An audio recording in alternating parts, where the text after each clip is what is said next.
The Mayo Experience. Mayo Experience. Mayo Experience. Mayo Experience. Experience. Welcome to the Pat Mayo Experience, Week 8 DraftKings picks and preview. Main slate only, the millionaire maker slate only. No Thursday, no Monday, no Sunday nighter, no London game this week on the main slate. So we're not talking about those games. So when you ask me, hey, where's Drew Brees? You got to remember, not on the main slate, all right? Joining me to break this all down from awesomeo.com. You can watch him over there every single day. I didn't realize you were a video star, too. It's Ben Rasa. Man. What's going on? Nothing. You're getting all the reps. You're going to pass me in reps soon in terms of I don't know about that, but yeah. Newfound respect for you, man. It's a grind. Every day a show, so I am on a lot of shows. It's fun, though. It's nice to get content out every day. Well, it's fun to do the shows every day. Do you find yourself repeating things throughout the course of the week? There's some overlap. Yeah, I mean, we bounce around. There's so many sports right now.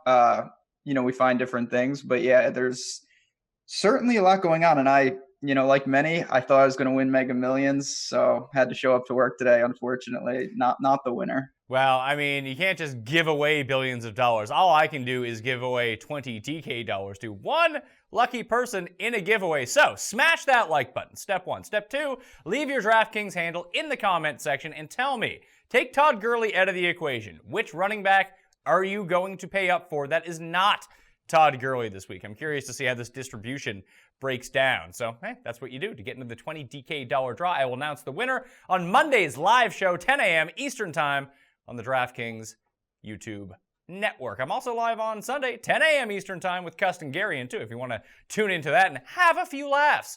Let's get into this, though. Todd Gurley is the highest priced running back on the board because he should be. He's on pace to break the touchdown record. Not paying up for him has been kind of problematic. If you've been passing on that, you've been losing. So he comes in at number 1. He's $9,800. He's followed by Saquon, who is, let's see here, $8,800. Then there's a big drop. Mixon, Connor, they're both in the $7,000 area. Then you have Kareem Hunt at $7,100. So is Christian McCaffrey. Then DJ is the only running back in the $6,000 area at $6,700. Is there a case you can make to not just have Gurley in 100% of your lineups every week, or you just pray one of these weeks he doesn't do anything and then you can win all the money?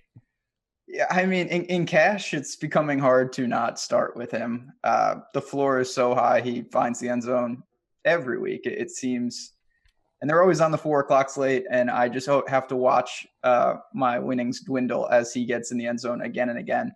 But I'll say in tournaments, especially this week, there's a lot, for a 10-game slate, running back's pretty stacked. And if he puts up, 30, obviously that's a good score. It's not like he's killing you, but at the same time, you can find alternatives with some of these other options and take a couple savings. So I'm looking to go down to some of the guys you mentioned besides Gurley. So of those guys, my favorite one, despite the fact that they sort of run a pass funnel off their defense, that teams just find it incredibly easy to pass on them. Plus, the Bucs score a bunch, but I still like Joe Mixon in this backfield. Oh, yeah. He's getting involved in the passing game, at least 3 catches in each of his past 3 starts, playing like close to 80% of the snaps.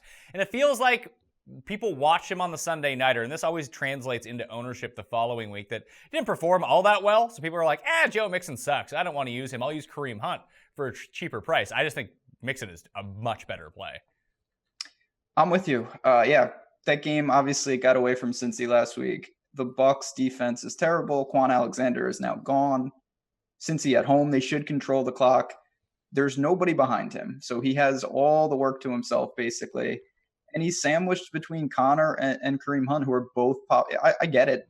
No problem with either of them, but I'm with you. I'm going to start a lot of lineups. Joe Mixon, $7,300. I think that's a great price, and the ownership won't be out of control. Do you think that Denver will just dare the Chiefs to run on them again like last time? And I mean, Kareem Hunt ended up having a terrific game. The Broncos' run defense is putrid. So it's not like it's a bad matchup by any means, but it always seems like the second time around, maybe the defenses play a little bit tougher against one another, although that game was close to begin with. But maybe Patrick Mahomes just says, screw it, I'm going to throw for 5 touchdowns. Yeah, that seems to be the theme every week. It's very disturbing. I mean, they're in Arrowhead. That'll help. But I don't know. I mean, I get it. I see the floor with Hunt, but at the same time, you just talked about it. They have a lot of ways that they can beat you. So, there's a lot of mouths to feed there. I wouldn't be stunned to see the Chiefs defense get involved, at home, even though they're not the best. So it's not as safe as I think most people would look to. And with ownership levels, that'll probably be pretty juicy. You can look to someone again. I'm with you. Joe Mixon, sign me up. So Barkley is $8,800. Gurley's $9,800. If you're going to pay up, do you just avoid Barkley because it's too expensive and say, you know what, if I'm going to spend up this extra $1,000 for Barkley, I'll find an extra $2,000 and just get Gurley? Yeah, I kind of lean that way. I mean, Saquon, I guess I don't want to say it's frustrating. It's frustrating when you don't have him. Even when he does nothing, it seemed like he got shut down, and he catches, 8 to 10 balls. Even if it's for 40 yards, that's 12 points. That adds up really quickly. His floor is Gurley-esque. They're kind of similar in that way where they just are involved no matter what the game script is. So I don't mind it, but if I can afford the extra $1,000, yeah, I would start with Gurley. Just for the safety, he's just incredible the way he finds the end zone. So McCaffrey and David Johnson are the bottom end of this top end tier. I like David Johnson a little bit better. New OC with Byron Leftwich. I actually have no idea how that's going to work out. I just assume it's not going to be worse than it was with Mike McCoy. So if we're starting at the bottom, we can only go up from here. The price point is good. He's still scoring touchdowns. That's the one thing that he actually can do in 2018. If you can open him up in the passing game a little bit against this bad 49ers defense too, that it seems like a good place to start David Johnson and maybe bring it back with Arizona's defense, who are expensive, but I think they're really good, and the price tag will keep people off of them, that you can pair those two together. And I just prefer that over playing like Christian McCaffrey at this point, who just isn't going to score touchdowns. Yeah, they got a tough matchup. I do like a couple Panthers. We'll get to them, but I'm with you. David Johnson, it literally can't get worse. I would know. I've been playing him the entire year. So maybe this is a fresh start. They can get him involved in the passing game.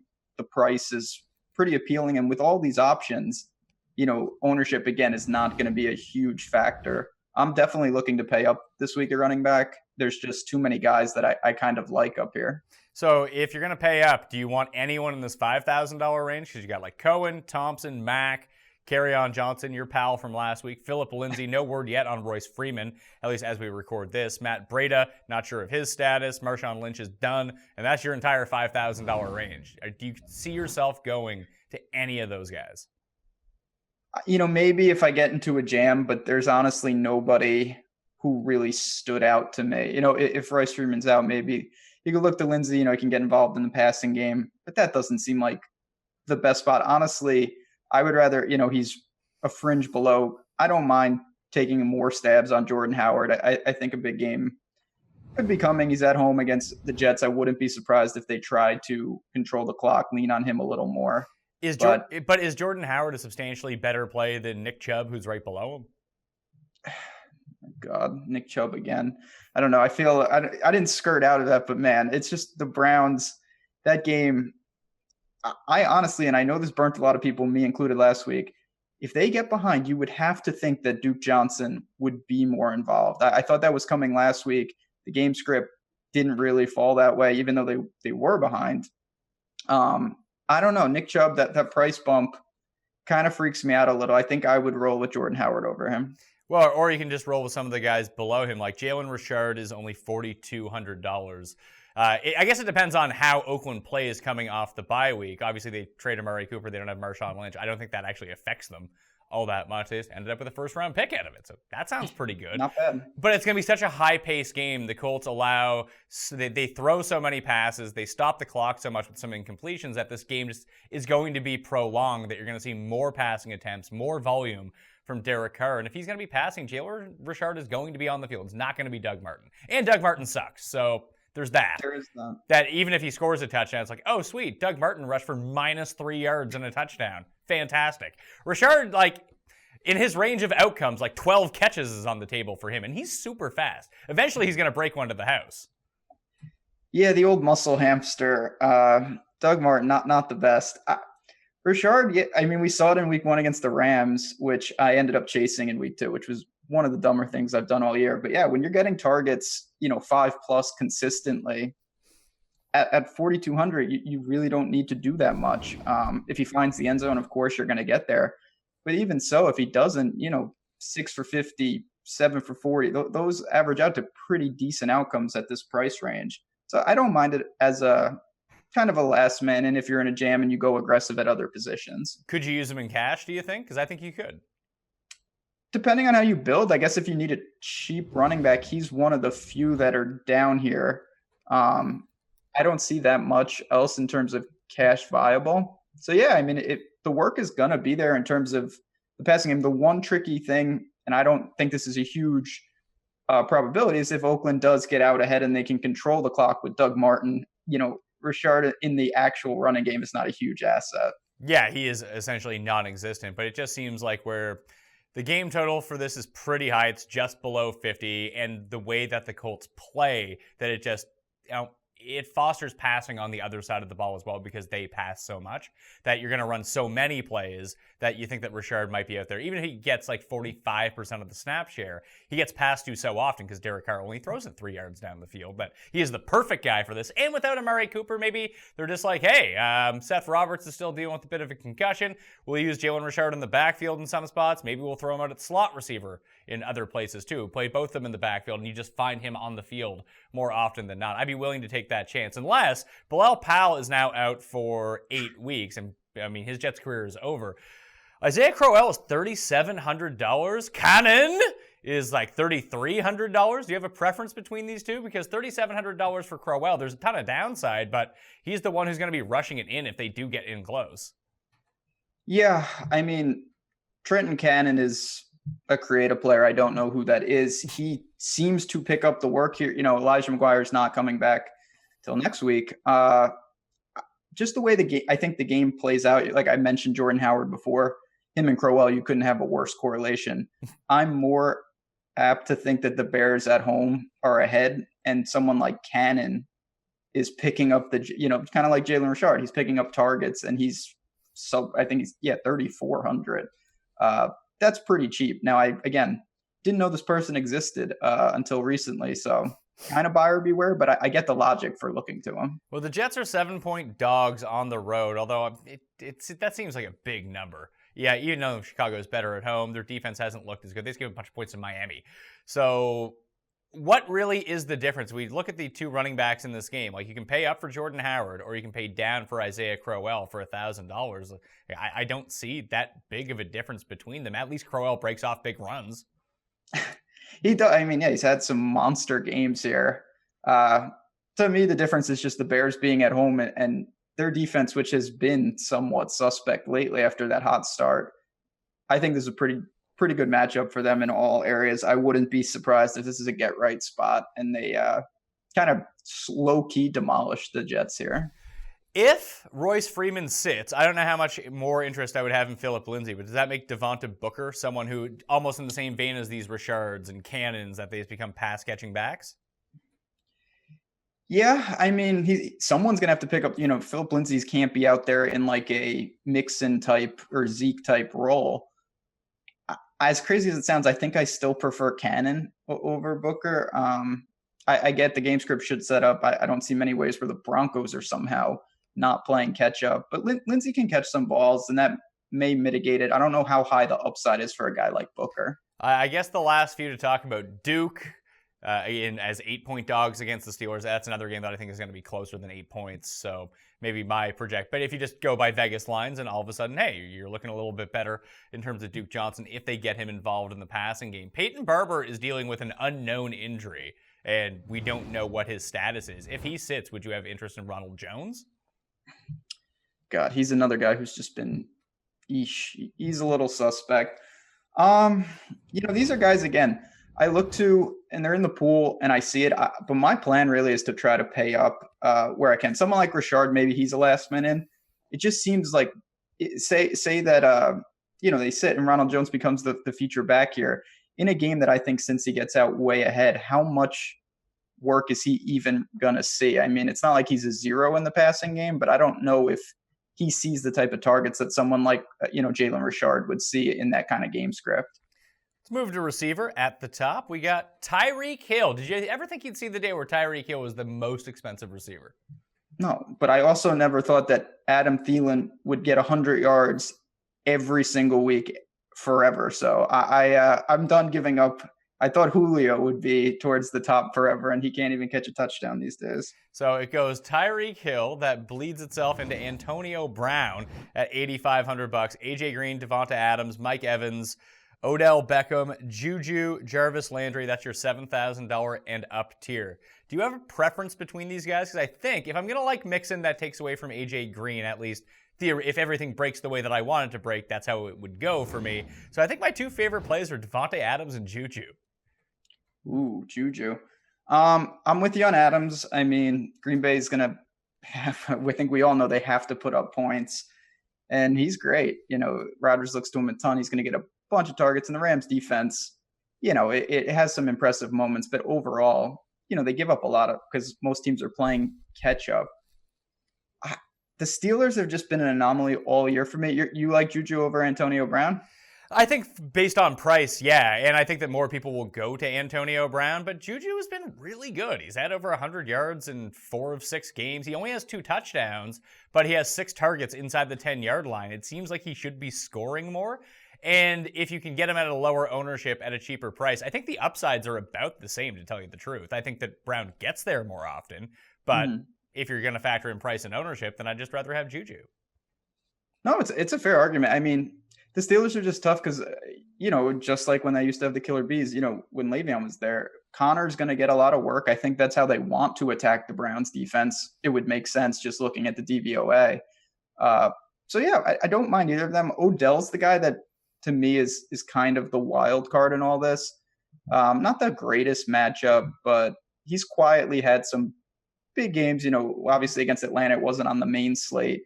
And Saquon, you know, as consistent as he is, I still think that Odell's ceiling, you know, at 7,500 at home, I wouldn't be surprised if he had a big game. And I don't think the ownership will be overwhelming.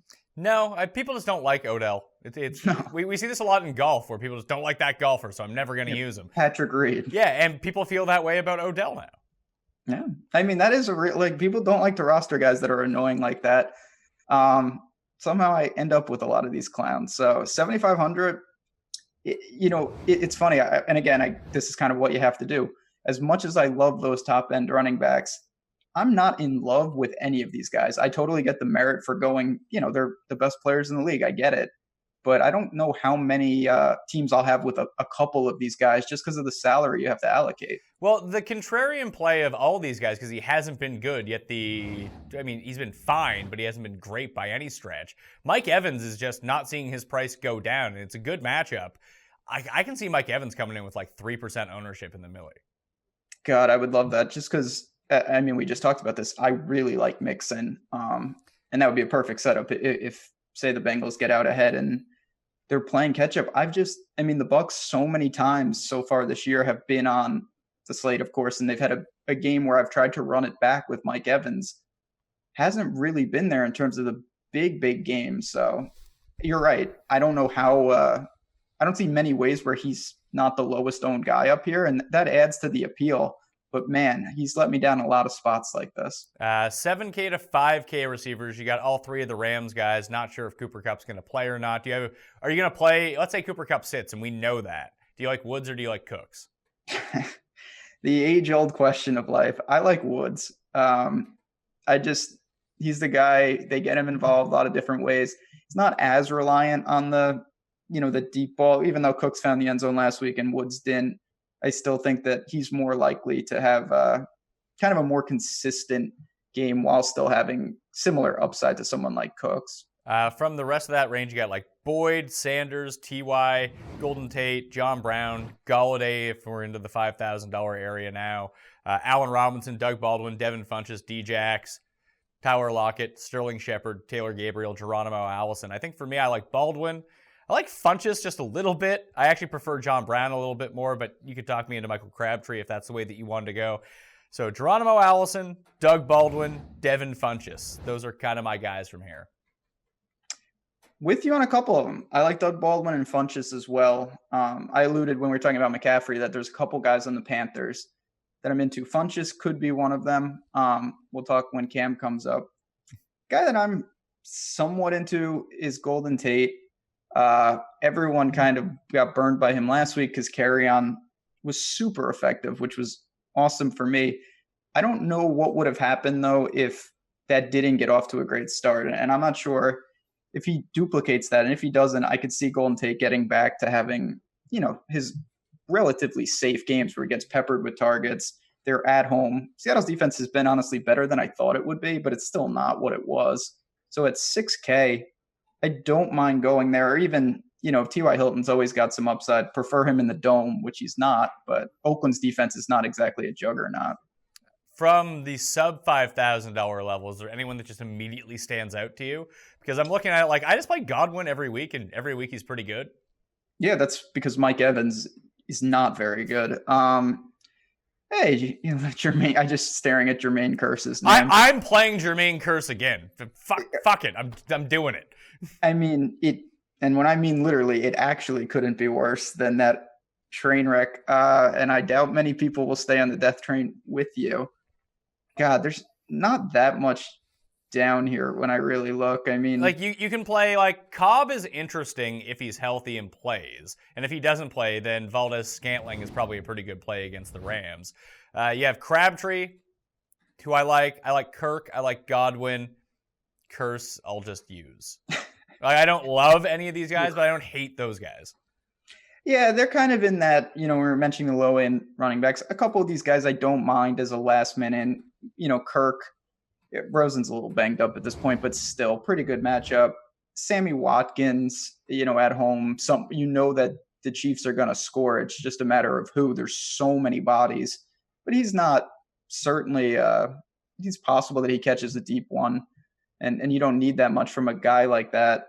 Other than that, though, like Willie Snead, I don't think I can really get there with Carolina on the docket. Trying to see who else down here. I like Martavis Bryant. Davis, my God. That guy, both of him and Josh, he's next to Josh Doxson. How the Redskins every week have no receivers and Jordan Reed / the guys that are available don't perform is beyond me. Doxson is so tilting. I tried to use him last week, and it was just a disaster. Well, here's the problem with paying up at running back is that there's no one to pay down for at receiver. Yeah, but I think this is my plan. I certainly haven't built yet, but my plan originally was to kind of try to attack that range with Baldwin, with Funchess. So I'm not exactly paying down, but it's basically like the average cost of a roster spot. And with defenses, obviously, which we'll talk about a little later, basically all the defenses are in the twos. There's only a couple that are somewhat high price. So you could save there this week. Guess so. Do we go back to Josh Reynolds if Kupp sits? Try that out again? I mean, I think you're going to try him and Kearse out again. That's why not? You're a great man. Hey, listen, I lost all my money anyway. I might as well just try to lose it all again. Just double down. Yeah, I mean, I don't know. The Rams, it's just, they have so many weapons besides them. I'm probably not going there. I'll take Woods, take Cooks, especially if I'm fading Gurley in some lineups. You're going to have some exposure to that offense. They're just too good. Are you in on Martavis Bryant with me, or are you a Jordy Nelson man? No, I'm not. I'm certainly not a Jordy Nelson man. Am I in on Tavis? My God. The thing, and I mean, I know this is, I want to say no, I'm not in, but I will give you this. He's the type of guy similar like Callaway, who's right there. He literally only needs a couple targets because if he connects, it's a 70-yard bomb. It's the Travis Benjamin formula. Robbie Anderson, when he torched the Broncos. At home, I mean, the Colts, it's a pretty good matchup. The floor is just, I mean, then again, I keep going back to this. You're playing Jermaine Kearse, so the risk. You're going to be letting him fly this week. Yeah, and those are two completely, I mean, the reason to like Jermaine Kearse last week is that we were all under the assumption that he had this built-in floor that was fantastic. Turns out, not the case so much. Nope. So at least roll the dice on a big play guy down here. Yeah, that's the good thing. And there's no doubt that someone like Martavis, the upside is there. He has home run ability. And if you catch the magic bullet, it only takes that one throw. Quarterbacks. Mahomes is the most expensive. Then it's Rodgers, Luck, Dalton, Trubisky, Ben, and Jameis. I think I got three moves here. If I'm going to pay up, I think I'm just going to have Rodgers in most of my lineups. That seems like the smart thing to do. $6,400 against a defense that gives up a ton of pass yards and scores a ton of points. You're basically locking in Aaron Rodgers to 45 pass attempts. I'll take it. Jameis, because he just throws the ball a million times a game and throws for like 400 yards a game. So I like him. And I'll probably, if I pay down, I kind of like Derek Carr a little bit. And no one's going to want to use him.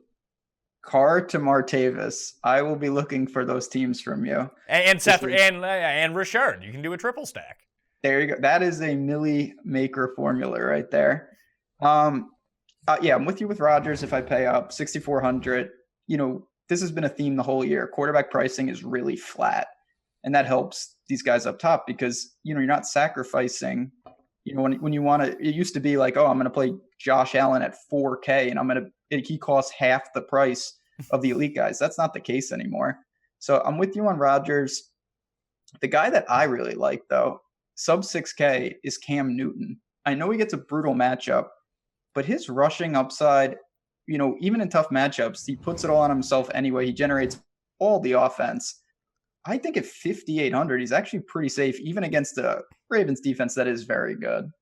I can get behind that. Like, that's always how we kind of penciled in Russell Wilson, except for Russ doesn't run anymore. So I know. When you have, there's basically 3 of them right now in the NFL that you can turn to get these. And like Rodgers used to be like this. He's not running so much anymore. Although he is coming off the bye week. Maybe he's a little bit healthier. Cam is one of them, and he's the most elite of them. Deshaun Watson's number 2, and Trubisky's number 3 of guys that are just going to get you points with their legs. I learned that the hard way last week when he ran like 80 yards for that 5-yard touchdown. And it's huge. It really is. And obviously we've seen time and time again in the red zone, they'll run Cam. So he has the rushing TD upside as well.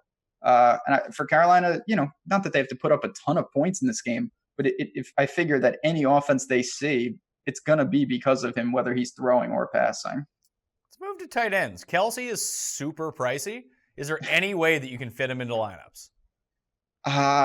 I hope, because I certainly would like to get him as some, Chiefs exposure. It's tough sledding, though. I mean, you're paying. I've tried to do that last week. My best lineups had Ertz in them. So it's a nice thing, but I think I'm going to probably fall more in that next tier with Jimmy Graham, Greg Olsen, who's another, God, that guy. It's amazing. He's burning me, and he's been out for like the whole year. I don't even know how that's possible, but it's going to be hard to get up to Travis Kelce. Do you have a preference between Eric Ebron and Jared Cook? Because I myself, not a Jared Cook guy, never play him, but I can see him being super chalky this week because Amari Cooper's gone. Man, you're going to have the full-on Raider stack, all 4 of them now. Well, no, I hate Jared Cook. I'm not playing him. Oh, but you're an Ebron fan? I mean, this is the...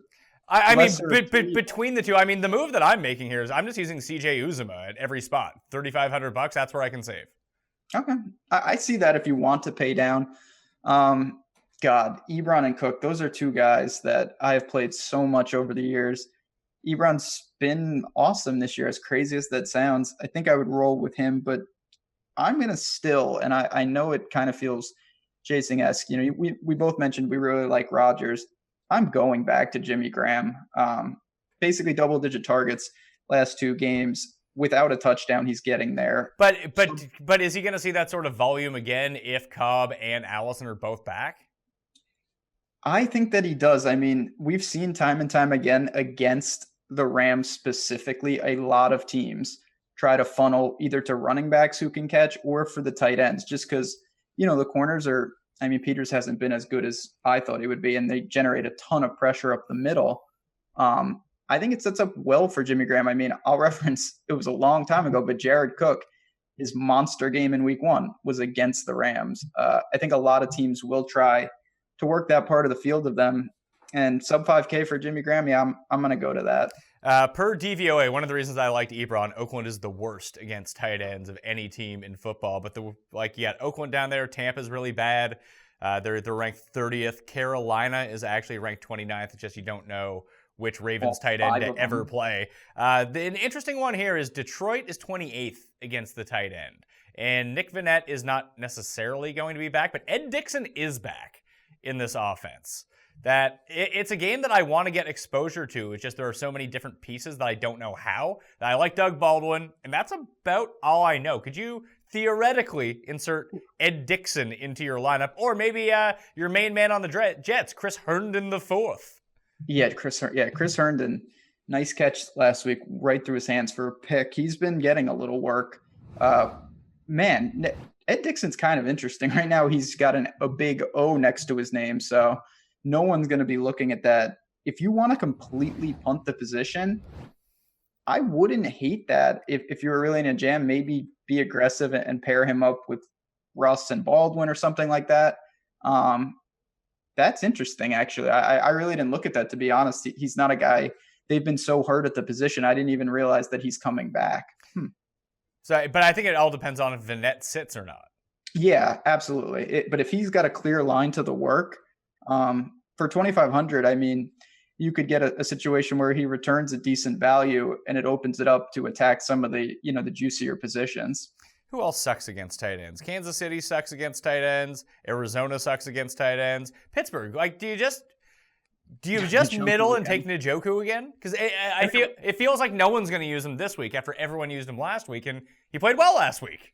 It works every week, yeah. And typical Browns, it seems like it's destined to fail. Like I think he had 0 in the first half, and then he rallied, found the end zone.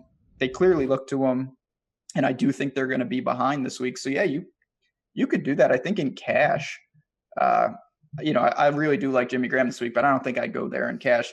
Njoku's more pretty safe floor, as crazy as that sounds. I think that for me, unless I can find a way to get up to Kelsey, that Njoku is where I would probably be the max I would pay for a tight end. I'd use him. I'd use Uzomah. If Vanette sits, I would probably use some Ed Dixon, a very minimal amount. And I guess the last guy is just O.J. Howard. O.J. Howard's good, and he's cheap. He is good. I just get him and Brait.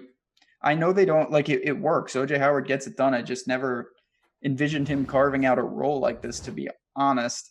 I think I'm higher on that next little tier than you. I don't mind taking a stab with Greg Olsen or even Evan Ingram. I mean, I thought he was going to be a great play on Monday night, and he was atrocious. No one should be on him after he burnt everyone. 4,300, that's not a terrible price against the Redskins. Yeah, I don't know if I'm. It seems like too much. If I could have Njoku for basically the same price, like that feels like it has more upside and it's safer. That's fair. Evan Ingram's the kind of guy, he will be, I would assume, non-existent in terms of ownership. That's probably for good reason, though. Yeah, I don't know. I'm not giving up on Evan Ingram just yet this year. He's had a rocky year. He's hurt. Could be a buy low spot, but man, I'm just looking down. You mentioned these guys already. There's not that much in terms of the pure punt once you get below someone like Uzomah. Like I wasn't joking about Chris Herndon. God, Jermaine Kearse and Chris Herndon. You are really. I don't know what's wrong with me. Like it makes no sense because I hate Sam Darnold. Okay, I mean I am a pseudo Jets fan because I'm a New Yorker. I don't know. He's found the end zone 2 straight games, but the floor I think is still basically 0 with a guy like this. Yeah, but like if I'm looking to pay up at certain spots and it's hard to get away, like there you need to pay down for someone. And whether that's Martavis Bryant, whether that's Ed Dixon, or whether it's someone like Derek Carr at quarterback, like somewhere you have to take a chance on one of these guys. Oh, no doubt. For me, I think I would try to find the 700 for Uzomah just because, in terms of safety, you're there. But Herndon, I mean, hey, if you're finding the end zone, of course, even if it's a couple targets, that's a threat at least to get there. And the Jets have done that, and they should theoretically be behind. It's just I'm pretty high on the Bears defense this week, just causing Darnold a lot of problems. I can see that. The Bears D is way too expensive, though. They're $4,100. The next closest defense is the Cardinals, who I like. They're $3,200. It's really bizarre. Those are the only two over $3K, and yet there's a $900 gap. I will say, though, in tournaments, I actually like that because they are so polarizing. I feel like every single person is going to punt defense, rightfully so. But if you have a lineup where you take the Martavises of the world, or a couple of Jalen Richard, and open up some salary, I don't mind paying up for the Bears because there's no doubt the upside is massive at home versus Darnold. Yeah, I can see that, but who are the pay down defenses you're going to? Yeah, it's kind of bunched here. I like the Lions a little bit. I actually don't hate the Jets against like Trubisky's not great. Like unless he's running around, he's not good. No, and we, me and Andrew Barron on our show every week, we talk about it's not even just you want guys, even if they're good scorers, and Trubisky has shown he can really score.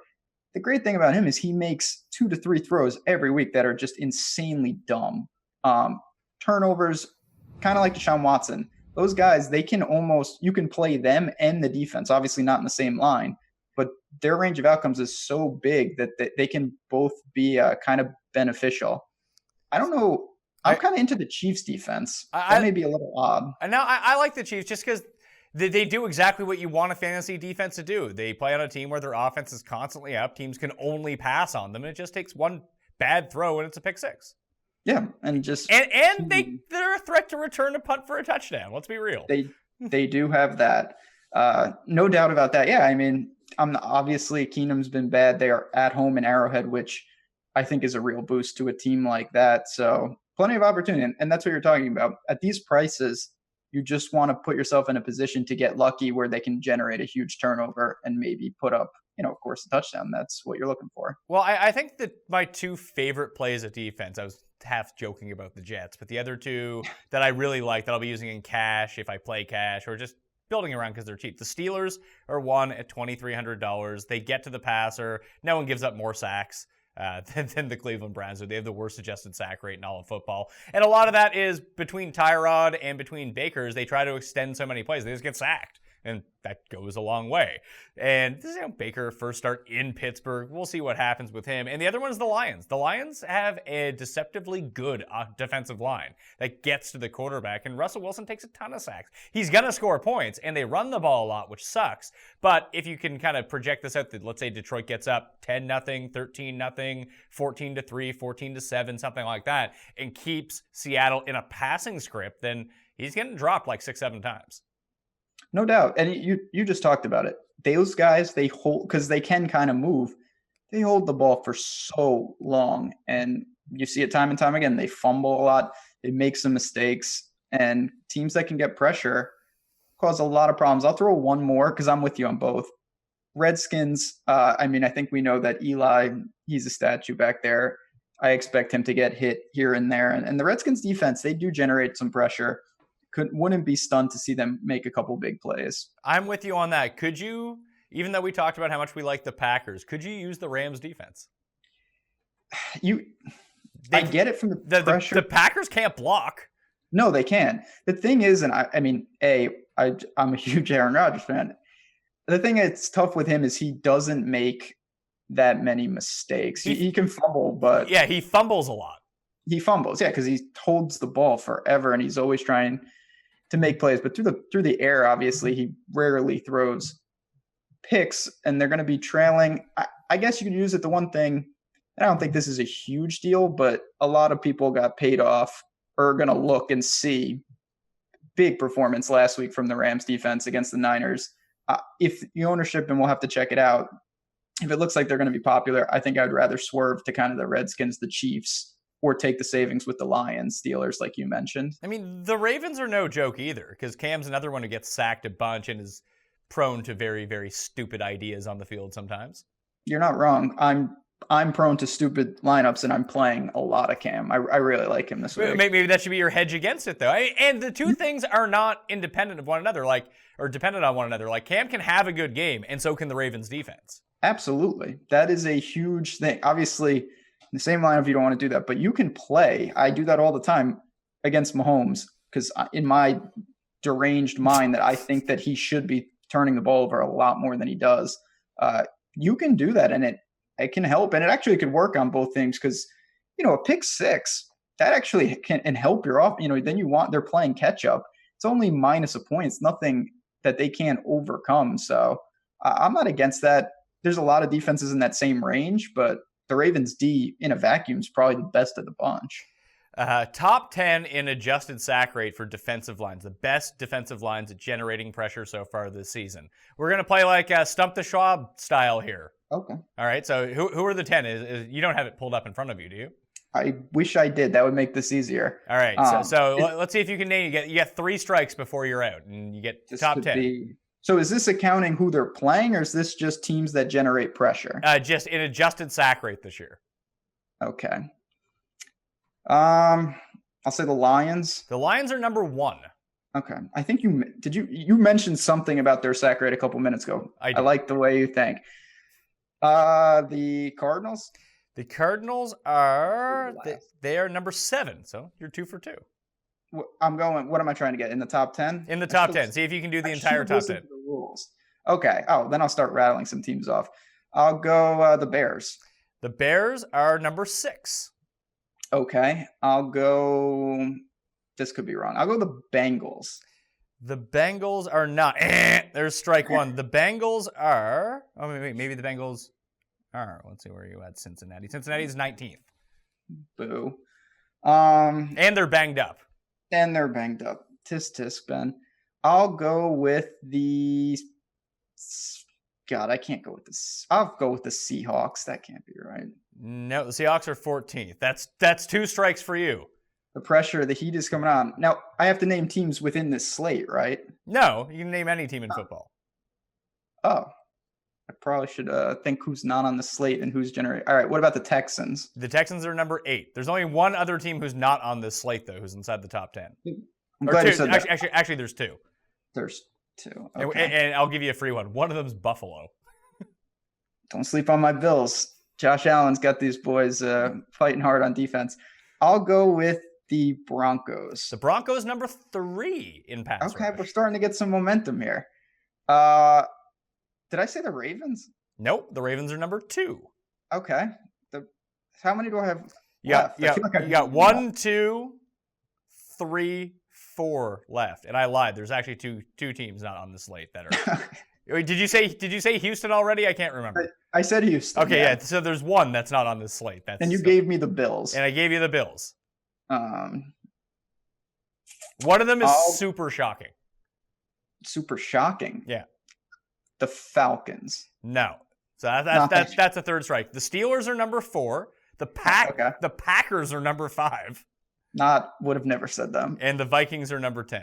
And they're getting Everson Griffin back next week. Yeah. Would have said the Vikings if I could have thought of them. Yeah, Everson Griffin back is going to help defense that's been kind of suspect. So it's interesting. Like, this is always the way that I like to play my fantasy defense, to see who's up in terms of adjusted sack rate and see who's down in adjusted sack rate for offensive line. Like Detroit, Baltimore, Denver's probably a bit iffy against Mahomes, but Detroit, Baltimore, Pittsburgh, all in great spots. Like, just use those 3. Yeah. I mean, that's what it's all about. As much as you want your defense to shut the other team out, A, that's not feasible in this NFL, and B, the difference in points is really negligible. You want opportunity to force turnovers, and turnovers happen when there's pressure. It's as simple as that. Stacks. Let's get to them. The games with the highest totals on the board this week. And I do want to let everyone know, as we talk about some of these lines, where's that disclaimer that I'm supposed to bring up? That odds are subject to change. Here we go. for the peoples out there who need to know. Let's see. Odds and lines are subject to change. See website for actual odds. If you or someone you know has a gambling problem and wants help, call 1-800-GAMBLER. Right, odds. Here we go. There's a lot of really high total games on the slate. Like last week there was none. This week there's a whole bunch. I think there's 5 games above 50 now. So Steelers, Browns is above 50. Broncos, Chiefs is 54. Tampa, Cincinnati is 54. And 56.5 is the Packers and Rams. If you only had to stack 2 of those games, or you think one of those games ends up becoming a bust and goes way under, I think that Steelers-Pittsburgh game could go way under, as opposed to the other 4 that I mentioned. Yeah, I could say, I mean, division matchup, the Browns are the Browns. They have a good defense. The games that I really am pretty into, obviously the Rams-Packers I see, but Bucs-Bengals I'm attacking, like guys on both sides of that ball. And then this one's hovering, I think, around 50. I don't know if you mentioned it.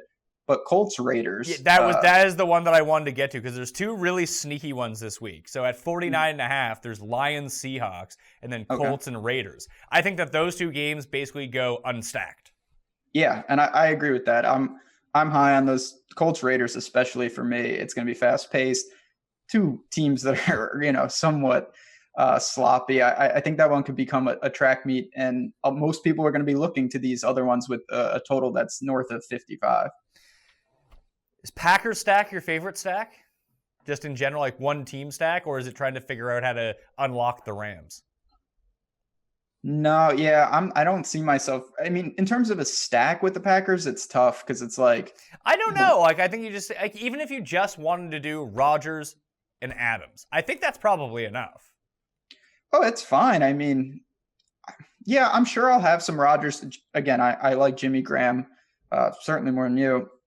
And then you can run it back with any of those Rams guys. It's just how popular that will be. I kind of you have gotten me on to some of these Raiders. I'm not going to be stacking them up because I don't think I can stomach playing Carr, but there's some other teams that you can stack for sure. Well, how about this? I mentioned how bad Oakland is against tight ends, and Eric Swoop is now hurt along with Jack Doyle. So there's some dude with like 5 names who's probably going to steal a touchdown from Eric Ebron this time around. But what you could do, even if you want to use like Marlon Mack or something like that, if you think that they can score in this game, you can stack Carr, Richard, and Martavis Bryant, which is by far the cheapest stack of the week. And you can use Hilton coming back, you can use Marlon Mack coming back, you can use Eric Ebron coming back, whoever you like amongst that mix. And then you can pay up for whoever else you want. You can have Gurley. You can have Joe Mixon. That's one of the things, again, on me and Andrew Barron's show every day, we talk about stacking. You want to identify a team that, of course, is going to score a lot of points, but it also has to work salary-wise. And the nice thing about a stack like that is if you get the game and it's a track meet, your other positions are in such a good spot because your average cost of a roster spot is like $8,000 now, as opposed to if you stack up, say, the Rams-Packers game, you could get it right. Of course, you probably will. You're punting the rest of those positions, so you got to get those plays right as well. And if that one does hit, you just know that that's going to be the stack that everyone does have, so you need to nail those. Absolutely. Like, you can't have any, like, if I take Martavis Bryant, Jalen Richard, and Derek Carr, and they don't overperform, let's just say Bryant gets 0, Jalen Richard gets 12 points, and Carr has a decent game, let's say he gets like 18, 20. That can be made up if Gurley goes off, if Mixon goes off, if that's a way to get access to Travis Kelce if you really wanted to, that those guys go off, I'm still okay. Yeah, I mean, when you take, and again, I'm not saying you don't want to do it or depending on how many lines you make, but if you get the most common stack right, all that happens is now you're playing a smaller tournament.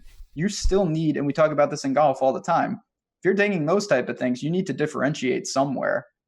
With the Raider stack or someone off the board, that's the natural differentiation already, and then you can just mix and match your favorite optimal plays. Detroit's defense is so bad. It's not good. Detroit is, I mean, thank God that Kerryon Johnson, that was the first positive thing they've done for me all year. And it's still, I look up and of course, LeGarrette Blount is going into the end zone. Yeah, you should know. I talked about this on yesterday's show. No one should be shocked by that. But like, when you go into the week, do you expect LeGarrette Blount not to get the goal line touches? No, I expect Kerryon Johnson to be a little faster and just go right into the end zone. He was out in the open a couple times. Well, let's say Josh Gordon was all in the open too. It didn't really work out for him. No, Josh, that whole game, but that was a killer. But okay, Detroit's defense sucks. Seattle's defense surprisingly good. So you have them at like they're 3rd against the pass, they're 12th against the run. Seattle is. So that like Wilson, Baldwin, potentially Ed Dixon stack is also one that no one's going to have, and you're getting them against the worst possible defense, really, besides the Bucs on this slate. And it's inside, in the dome, even though it's on the road.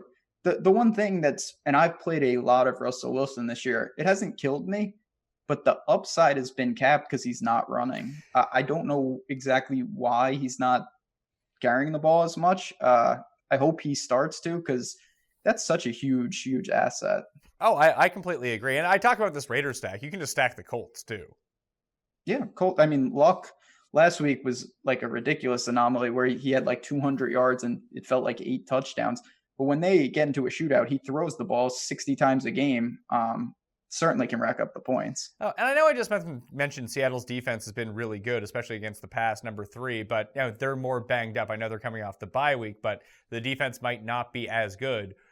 The Detroit offense, at least in the passing game, has become more concentrated because they don't use Marvin Jones anymore. Could you do Stafford, Tate, Golladay? Because it doesn't feel like anyone will.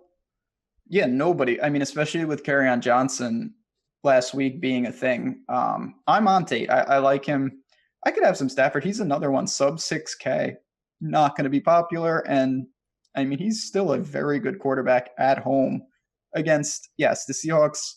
I maybe overstated how, done they were at the beginning of the year. They may fight for a little while, but Detroit's I think they're like a field goal favorite in this game.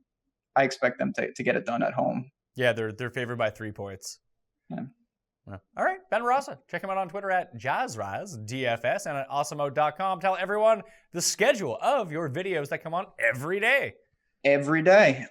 So we got, 2:30, which, a little afternoon break from your job. We're on every day. And then we have, a show Sunday, NFL right before lock. But you can, stop by the site. We have schedules. There's a ton of content besides mine. And you can find me in Slack, find me on Twitter. You got questions. We got golf, all sorts of sports. Busy time of the year for the DFS world. Are you making NCAA bets? I am. I've been driving to Connecticut to play because I can't play in New York. So playing DFS, been betting college football, and it was a disaster to start the year. I've been rallying. Purdue last week helped immensely. Really liked them against Ohio State. Finally got one of those right. So yeah, it's college football back in action. Always a good time. Are you doing an NCAA show?